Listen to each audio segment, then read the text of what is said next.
to the mic. You know, I'm incredibly sad to be here today, but also incredibly proud to be here with so many people, so many elected officials, Democrats and Republicans, from Northern Virginia, from across the state, in our unified condemnation of the recent bomb threats at Gesher and other Jewish schools, community centers, the vandalism of Jewish graves. One of the great moral dilemma of my life has been trying to understand the Holocaust.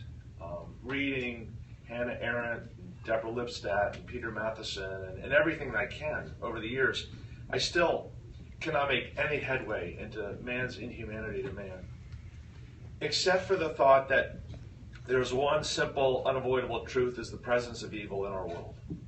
And in a world that's too often relativistic, it comes back at us again and again.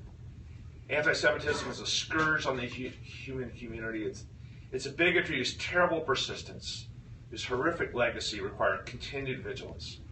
And we seem to be living in a moment where it's come up again in a terrible way. Trevor Noah went on TV to say, why now is it okay to be racist or homophobic or xenophobic or misogynist or especially anti-Semitic? You know, look, Jerry and Barbara talked about cowards, defenseless children, the memory of lost loved ones. I wrote down, this cannot continue, but this will continue, but this cannot continue. And one of the things we can do is, surrounded by excellent law enforcement officials, is recognize that of the thousands of law enforcement agencies in America, only a relative handful actually report hate crimes. Last year, I introduced a bill called the Hate Bill that Ms. Comstock, Mr. Connolly were both on, I'm fairly certain.